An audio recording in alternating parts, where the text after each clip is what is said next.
বাংলাদেশ থেকে এক ঘন্টা শায়েকের কুরবানির সময়তে ফতুয়া শুনলাম, বলছে গরুর বিচি খাওয়া জায়েজ না না জায়েজ? তো বলছে ওটাও খাওয়া হালাল, যদি বুন যায় তো খাইয়ে নিয়ে। আচ্ছা বলেন তো ভাই, আপনারা গরুর গোশত খান না খান না? আচ্ছা গরুর ওই জিনিসটা কোনোদিন খাইয়াছেন? ও বলছে যদি মন চাহে তো ওইটাও খাইয়ে লিও।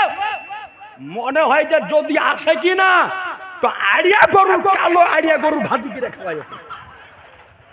জি হ্যাঁ, হোসাইনের এক বেটা 18 বছরের জওয়ান আলী আকবর তোর 22,000 বাহিনীকে উলট পালট করে দিয়েছিল।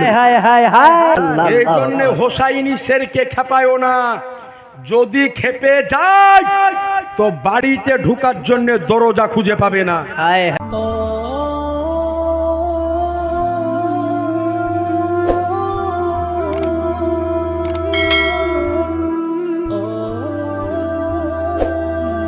এবার আরেকটা আপনাকে দি, মানুষকে কি করে বিভ্রান্ত করে, আর শালা কিছু মানুষ আধলা কেনা গো ওয়াধেরই বক্তব্য শুনে বলে এ বাবারে কত সুন্দর বক্তব্য দিচ্ছে, হ্যাঁ, কিন্তু আর ইমান জ্বালিয়ে পালিয়েছে, বুঝতে পারছে না, ওর ইমানকে ধ্বংস করে দিচ্ছে।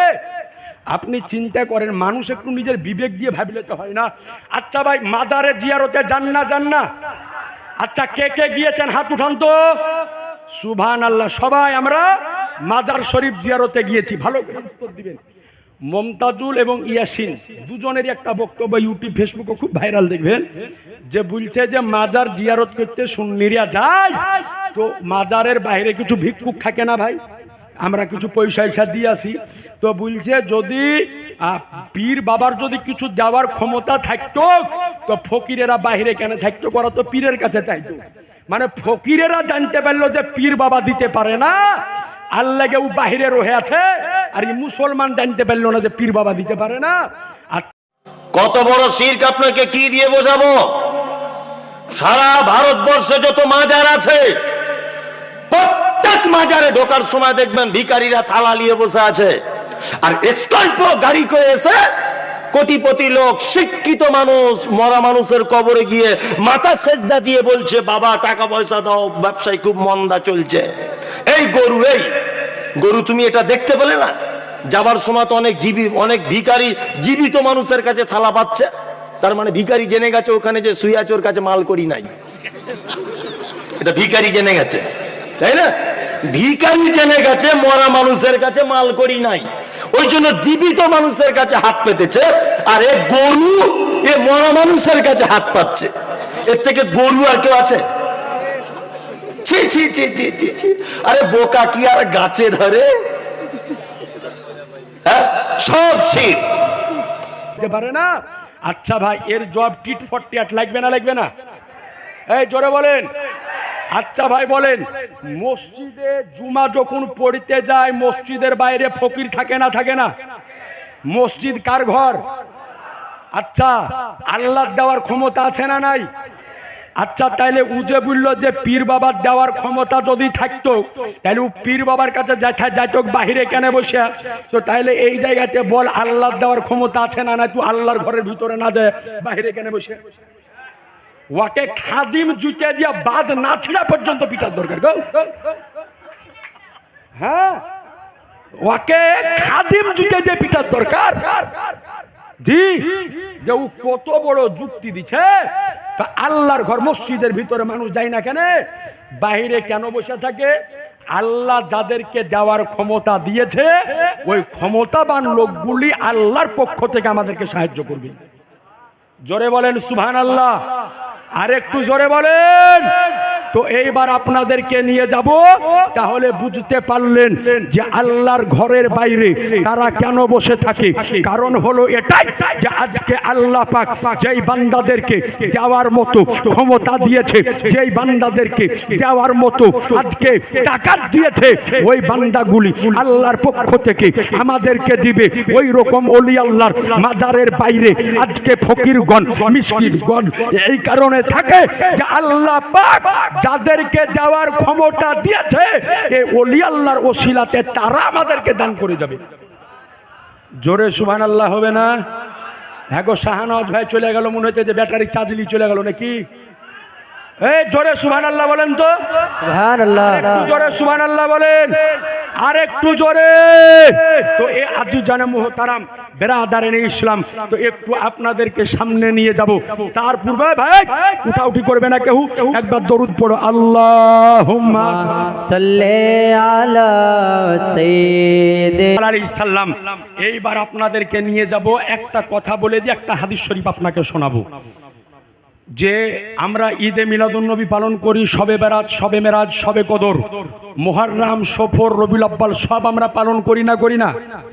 এই জোরে বলেন, পালন করি। তো আমরা সিন্নির ব্যবস্থা করি, সিন্নি হয় না, হয় না? বিরিয়ানি, লাড্ডু, খিচুড়ি, হালুয়া, যেটা মন যায় সেটা বানিয়ে খাই। তো এই ডাবজোর মালকে দেখুন আমাদেরকে সিন্নি খোর বলে গাল দিল। একে ডাবজোর কেন বলা হয়েছে জানেন? জি জি। আচ্ছা বলুন তো, চুরি করা গুনাহ না নাকি? এই জোরে বলেন। তো এই ছাত্র জীবনে এই পেটমোটা বর্ধমানের কোন মাদ্রাসায় পড়ছিল, পড়তে পড়তে তুই গাছের ছাত্র জীবনে ডাব চুরি করে খেয়েছিস, ওটা বা স্টাইল করে স্টেজে বলছে যে আমি আমার বাপের মাদ্রাসায় পড়তুম, আর ওই মাদ্রাসায় 19টা ছিল ডাবের গাছ, একটা ডাবকে আমি নারকেল হতে দিতুক না। চিন্তা করে চলার ভুড়ি এমনি হয়েছে, 19টা গাছের ডাব ওর পেটে। হ্যাঁ, আমার আব্বার মাসায় পড়তাম পুরসাই, তো মানে 17টা ডাবের গাছ ছিল। নারকেল কি জিনিস ওরা বুঝতে পারে না, ডাবেতেই আমি শেষ করে দিতাম। আর আমার কাজ ছিল দিনের বেলায় নয়, রাত 2টোই গাছে তাপতাম, 3টেই শেষ করে নামতাম, ডাবও শেষ আর ফজরের আজান শুরু। কি বুঝলে? আর শিক্ষকরা মনে করতো একদম আউলিয়া ছেলে তাহাজ্জুদ পড়ছে, কিন্তু আমি ডাব চালাইছি। কি বুঝলেন? এরকম স্টুডেন্ট ছিলাম আমি। তারপরে বলছে যে গুজরাটে যখন পড়িতে গেল শুনু, তো গুজরাটিরা মাছ ধরার লেগে জাল পেতে, আমি রাত 12টার সময় তো জালকে তুলে এলেছে, মাছ ছাড়িয়ে এলেছে। চিন্তা করেন। আর মানুষও মনে করে যে রে বাবার কত ভালো কথা বলে দিল, মনে হয় হজার নাকি কামিয়ে এলো। জি, মনে হয় যে হজার নাকি কামিয়ে এলো। আর আমি পড়ার জীবনে আমার যদি কাহিনী শুনেন, একটা বই তৈরি হয়ে যাবে। আমি যা ছিলাম আর কি বললেন, গুজরাটে রাত 12টার সময় উঠে লোকের জাল দেওয়া থাকতো নদীতে, তুলে মাছগুলো নিয়ে পালিয়ে আসতাম, জাল পড়ে থাকতো, সকালবেলা এসে গুজরাটিরা গাল দিত। কি বুঝলেন? এটা ছিল আমার কাজ। জেনে রাখবেন, হাদিস শরীফ হলো যে গুনহার কাজ করাও গুনহা, গুনহার কাজ প্রকাশ করাও হচ্ছে গুনহা। তো ভাই তুমি চুরি করে ডাব খাইয়াছো আর মাছ খাইয়াছো, এটা তোমার ব্যাপার, কিন্তু ওটে জনসম্মুখে বলে কেন গুনহার কাজ করছো? তো এগুলা সাধারণ মানুষ আমাদের মধ্যে বুঝে না। তো আমাদেরকে গালি দেয় সিন্নি খোর বলে। আমরা খাই সিন্নি, এরা কি খাই শুনবেন? ওদের ইয়াসিনরা যে দলটা মান্য করার নাম হচ্ছে দেবন। আমরা সিন্নির মধ্যে লাড্ডু খাই, বিরিয়ানি খাই, খেজুর খাই, বিস্কিট খাই, আজকে খিচুড়া খাই, মিষ্টি পোলাও, খাটা পোলাও, সমস্ত রকমের আজকে হালুয়া রুটি বানিয়ে খাই। ইয়াদের সবচাইতে বড় মৌলবি দেবন জামাতের প্রতিষ্ঠাতা, নাম হচ্ছে রশিদ আহমেদ গাঙ্গোহী। ওর লেখা কিতাব ফতোয়ায়ে রাশিদিয়ার 492 পেজের মধ্যে লিখেছে, কালো কাউয়া কা গোশত খানা সওয়াব কা কাম है। কালো কাউয়া বুঝেন? কা কা করে ডেকে বেড়ায়, ওর গোশত খাইয়াছেন কোনদিন? ওদের কিতাবে লেখা আছে যে ওই কালো কাউয়ার গোশত খাওয়া হলো নেকির কাজ। তো যাকে কালো কাউয়ার গোশতের স্বাদ লাগবে, ও কোনদিন বিরিয়ানির স্বাদ বুঝবে? ও পোলাওয়ের স্বাদ বুঝবে?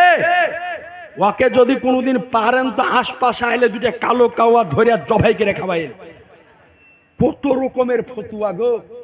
বাংলাদেশ থেকে 1 ঘন্টা শায়েকের কুরবানির সময়তে ফতুয়া শুনলাম, বলছে গরুর বিচি খাওয়া জায়েজ না, না জায়েজ? তো বলছে ওটাও খাওয়া হালাল, যদি বুন যায় তো খাইয়ে নিয়ে। শালা সাতালেরাও খাই না গো, জিনিস। হ্যাঁ, আর বলছে যদি মুন যদি চাহে তো ওটাও খাইয়ে নিও। আচ্ছা বলেন তো ভাই, আপনারা গরুর গোশত খান না? আচ্ছা গরুর ওই জিনিসটা কোনোদিন খাইয়াছেন? ও বলছে যদি মন চাহে তো ওটাও খাইয়ে লিও। মনে হয় যে যদি আসে কি না, তো আড়িয়া গরু, কালো আড়িয়া গরু ভাজি করে খাওয়াই। জি হ্যাঁ, আপনি চিন্তা করেন, আর সারা পৃথিবীতে যত পাগল ছাগল আপনি দেখবেন সব বাংলাদেশে। বড় পাগলের দেশ হচ্ছে বাংলাদেশ। আপনি দেখান খোঁজ নিয়ে, কুঠেকার তালা বাবা, বধনা বাবা, পায়খানা বাবা সব ওই দেশে। জি, সব ওই দেশে। আজি জানে মোহতারাম, এই বাংলাদেশের কারণে সারা পৃথিবীতে ফেতনা। আপনি খবর রেখেছেন, বাংলাদেশের যে সরকারি মসজিদ বাইতুল মুকাররম, খুলেন ইউটিউব ফেসবুক, গেল জুমার দিন এই যে দেওবন্দ যারা, এরা কত বড় আজকে সন্ত্রাসী জানেন? ওই মসজিদের ভিতরে প্রবেশ করে সুন্নি জনগণকে মেরে মাথা ফাটিয়ে দিয়েছে। ঈদে মিলাদুন নবীর দিন কসবাতে, ফেনীতে, একাধিক জায়গাতে আজকে র্যালিতে, মিছিলের ওপরে লাঠি সুটা নিয়ে হামলা করে এক নয় দুই নয় একাধিক সুন্নি ভাইকে আজকে জখম করেছে। কেন বে? তোর ভাড়ের দলিলে তেল জুটে না, লাঠি সুটা নিয়ে হাজির। সাবধান, হোসাইনি গোলাম যদি খেপে যায় তো সামলানো মুশকিল। আরো জোরে, সাবধান। তুমি ইয়াজিদকে রহমাতুল্লাহ আলাই বলো, আমরা ইয়াজিদকে রহমাতুল্লাহ আলাই বলি, আমরা ইয়াজিদকে পাপী বলি, গুনাহগার বলি, বদকার বলি, শিয়াকার বলি, জাহান্নামী বলি। আর তুমি ইয়াজিদকে বলো যে ভালো লোক রহমাতুল্লাহ আলাই। তোর সেই বাপ ইয়াজিদ 22,000 লস্কর নিয়ে কারবালার প্রান্তরে হাজির হয়েছিল। আরে হোসাইনের এক বেটা 18 বছরের জওয়ান আলী আকবর তোর 22,000 বাহিনীকে উলট পালট করে দিয়েছিল। হায় হায় হায় হায় সুবহানাল্লাহ। এই জন্য হোসাইনি শেরকে খেপায়ও না। যদি খেপে যায় তো বাড়িতে ঢুকার জন্য দরজা খুঁজে পাবে না। হায় হায় হায়। ক্ষমতা যদি থাকে তো দলিল নিয়ে মোকাবিলা করো, লাঠি সুটা নিয়ে মোকাবিলা করিও না। কারণ জেনে রাখো একটা কথা, যে আজকে আমরা হলো সুন্নাতুল জামাতের মানুষ, আমাদের পাঞ্জাবি টুপি যদি খুলে না হয়, আমাদের হাত পা কেটে যদি আলাদা করা হয়, আজকে আমাদের গর্দানকে আলাদা যদি করে দেওয়া হয়, এটা সহ্য করে নিতে পারি। কিন্তু নবী মুস্তাফার শান ও মানের উপরে একটা অঙ্গুলি যদি উঠে তো প্রয়োজন যদি পড়ে তো এই পৃথিবীর বুকে দ্বিতীয় কারবালা প্রতিষ্ঠিত হবে। আল্লাহু আকবার, আল্লাহু আকবার। এই জন্য সাবধান, নবীর শানে গুস্তাকি চলবে চলবে না। যে নবীর শানে গুস্তাকি করবে, নবীর শানে উল্টো কথা বলবে, তাকে ছাড়ে দেওয়া যাবে না। তো আমাদেরকে বলে শিরনিখোর। তো আমাদেরকে যদি শিরনিখোর বলতে হয় তো নবী মুস্তাফাকে আগে শিরনিখোর তোকে বলতে হবে। বলে কেন? সহি হাদিস থেকে আপনাকে প্রমাণ দিব যে আমার নবী মুস্তাফা নিজে সিন্নি খেয়েছে। জোরে বলেন। তবে আমরা সিন্নি খাওয়ার জন্য যদি সিন্নিখোর হই তো আমার রাসূলুল্লাহ সিন্নি হয়ে খেয়েছেন, তো নবীকে বল সিন্নিখোর। দেখ তোর বাড়িয়ালি যদি অটো তালাক না হয়, তালাক দেওয়া লাগবে না, অটো তালাক হবে। আচ্ছা, নবীকে সিন্নিখোর বললে ঈমান থাকে না যায়? আচ্ছা, নবীকে সাহাবীকে সিন্নিখোর বললে ঈমান থাকবে না যাবে? আর ঈমান যদি যায় তো বাড়িয়ালি থাকবে? বাড়িয়ালি তার আগেই বিদায় নিবে। কথা বুঝেছেন তো? ইনশাআল্লাহ তাআলা শিরনি খাওয়া কোন হাদিস আছে শোনাবো। তবে কমিটির ভাইয়েরা আমার নিকটে আবেদন রেখেছে যে এই ঈদে মিলাদুন নবীর প্রোগ্রামের জন্য কোন ভাই